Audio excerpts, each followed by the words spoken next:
No tēnei ata nei I whakaingoatia ai a David Shearer hei kaiarahi matua hou I te rōpū reipa, ko Grant Robertson tana tuarua. He ai ki ngā māngai Māori o reipa, ahakoa I a Nanaia Mahuta Care a rātou pōti tautoko, kāre tonu rāua ko tōna hoa a David Cunliffe I eke. Mine ana te kaiarahi hou o reipa me tana tuarua, a kotahi tonu atu ia ki te whakaputa I tōna tirohanga hou. I want to start by looking at New Zealand through a new lens of creating a clean, green, clever New Zealand, and that's my vision for New Zealand. He tirohanga e tautoko hiana e te nuinga o ngā mema pāremata o reipa. He whakataitai nui he tata hoki, engari he ai ki te kaiarahi hou, kua tauke te puehu. We come out of this caucus meeting today more unified and more energised than we went in. Engari he rereke te wairua I tērā atu taha o te whare. We are all pretty seasoned at this game, but of course there's an element of personal disappointment. Tērā te whakapai he moatake e te whakarurerure I ngā tikanga ōmua o te rōpū. We understood that this was a big challenge because we represented a new and different approach, a break away from old guard thinking. Nō reira, kei te aro te rōpū reipa, ki rā hou. O te rā kanoho tonu ana Nanaia Mahuta, rāua ko David Cunliffe, ki te hāpai ake I ngā kaupapa o te pāti. Heoi tērā no te whakapai, ko tahi anake te pōti I wainga I a rāua me te hunga Wikitoria, heoi kei te noho wahangu tonu te nuinga mō ngā nama. Nā wai tō pōti, Whiwhi. A hau I pōti mo Nanaia, me Rāwiri. Kaore ia mo te whāki ko te hea Rāwiri, heoi anō hei tāna. Āko pehe ke rani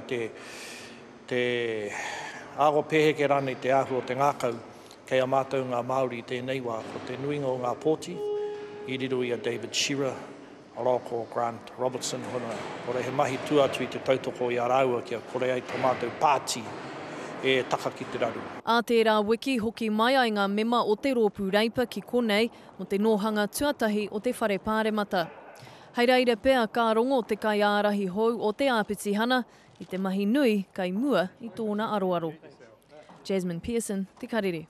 Hoi nō rei tiwi me whakawhiti atu tātou I Naia nei kia Nanaia Mahuta o te rōpū reipa kei tō mātou tari I te whanganui ātara. Tēnā rā koe Nanaia. Kia ora, Scotty. Kare kore hoa e pauri ana koe I te korenga o kōrua ko David Cunliffe I Waimarie? E hara. Ko tā rātou wā I tēnei rā, kua pōti tā mātou caucus, kua riro ki a David Shearer, rau ko Grant Robertson I nei tūranga, engari he wā anō tā māua.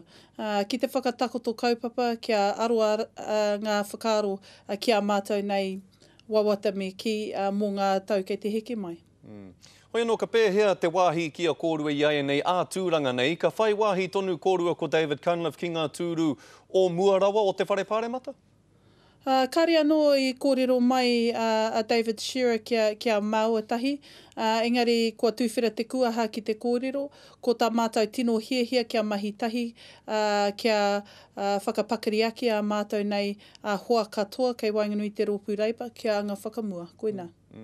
Ki o whakaaro, he wā anō kei mua I te aroaro, ākene pēr kei roto I ngā tau e tū mai nei, e noho anō ai a reipa ki te pōti I te Māori ki tētahi o ngā tūranga rangatira o te rōpū? He pātai pai te rā, ko Waika Mōhio.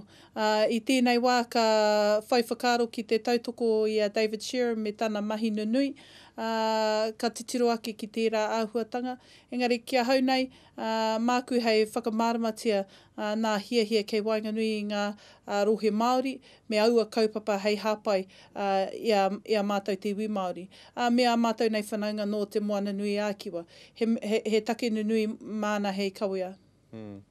Kāri I riro I a koe I tēnei wānei Nanaia, me pēhea tā mātou, tā te iwi Māori, whakamāori I te korenga o ui Waimarie, he ki rānei tēnei nā tō rōpū, nā te rōpū reipa, kāre rātou I te whakaaro nui ki te Māori I roto I ngā tūranga rangatira o te rōpū?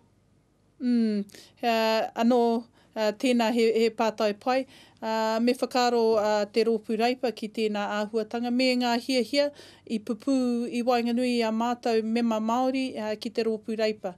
Ka tono atu, ka whai whakaaro ki ngā kaupapa e pāne ki te iwi Māori, kei roto I te pāti reipa. Hoi nora Nanaia, hakoa ngā karawhi o te wā e hoa, kia kaha rā koe kia pai hoki te krihimete. Kia ora, Tēnā. tīnā koe. Kia ora.